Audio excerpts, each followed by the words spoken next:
বিবেচনাধীন থেকে বাদ পড়েছিলেন 27 লোক, আর এই 27 লোকের মধ্যে নাম উঠেছে 136 জনের। সুপ্রিম কোর্টে জানালেন কল্যাণ বন্দ্যোপাধ্যায়। সুপ্রিম কোর্টের প্রধান বিচারপতি তখন বলেন, দয়া করে কলকাতা হাইকোর্টের প্রধান বিচারপতির কাছে যান।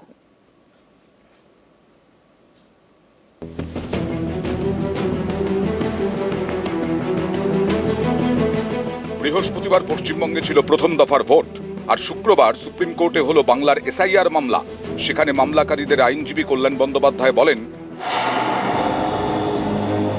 27 লক্ষ আবেদনের মধ্যে 139টির শুনানি হয়েছে, 136 জন বৈধ হয়েছেন। তখন প্রধান বিচারপতি সূর্যকান্ত বলেন, আপনারা দয়া করে কলকাতা হাইকোর্টের প্রধান বিচারপতির দ্বারস্থ হন, আমরা প্রয়োজনীয় নির্দেশ দেব। কল্যাণ বন্দ্যোপাধ্যায় বলেন, আপনারা যেটা ঠিক করবেন, আমরা আবেদনগুলির দ্রুত নিষ্পত্তি চাইছি।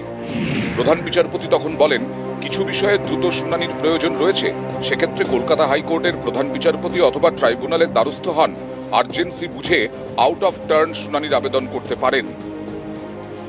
34 লক্ষ অ্যাপিল আছে, সে অ্যাপিলের মধ্যে মাত্র 139টা ডিসপোজাল হয়েছে। সে 139টার মধ্যে 136টা ফেভারে গেছে মানুষের।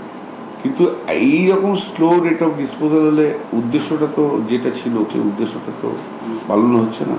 তখন চিফ জাস্টিস অফ ইন্ডিয়া বললেন যে তোমরা চিফ জাস্টিস অফ ক্যালকাটা হাইকোর্টকে অ্যাপ্রোচ করো। Chief justice of Calcutta high court will give necessary instruction to them to dispose of the appeals. এবং যাদের অ্যাপিলের হিয়ারিং আগে দরকার আছে, and the appellate tribunal should decide this appeal. এ রাজ্যে বিবেচনাধীন ছিলেন 60 লক্ষ। বিবেচনাধীনদের বিচার করেন বিচারকরা। 60 লক্ষের মধ্যে নাম বাদ যায় 27 লক্ষের। তাঁরা ট্রাইব্যুনালে আবেদন করতে পারেন। গত 16 এপ্রিল সুপ্রিম কোর্ট জানিয়ে দেয়, ভোটের 48 ঘন্টা আগেও তালিকায় নাম উঠতে পারে। শীর্ষ আদালতের নির্দেশ, 21 এবং 27 তারিখের মধ্যে ট্রাইব্যুনাল ছাড়পত্র দিলে তারা ভোট দিতে পারবেন। তাঁদের নাম ভোটার তালিকায় যুক্ত করতে হবে। প্রথম দফার ভোটের আগে 21 তারিখ সাপ্লিমেন্টারি তালিকা প্রকাশ করতে হবে। দ্বিতীয় দফার ভোটের আগে 27 তারিখ তালিকা প্রকাশ করতে হবে কমিশনকে। সংবিধানের 142 নম্বর ধারা প্রয়োগ করে এই নির্দেশ দেয় সুপ্রিম কোর্ট।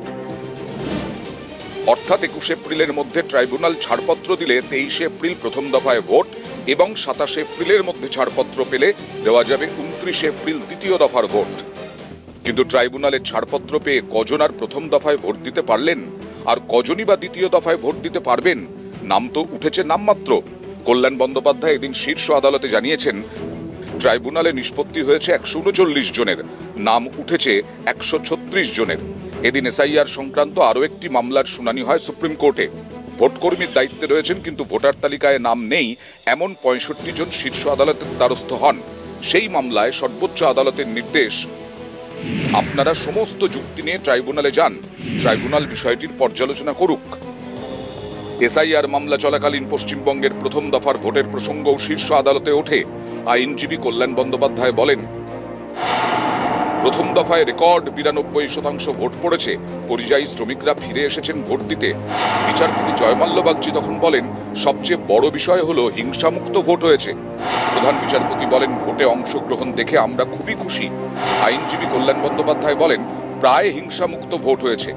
বিচারপতি জয়মাল্য বাগচি তখন বলেন, রাজায় রাজায় যুদ্ধ হয়, উলু খাগড়ার প্রাণ যায়।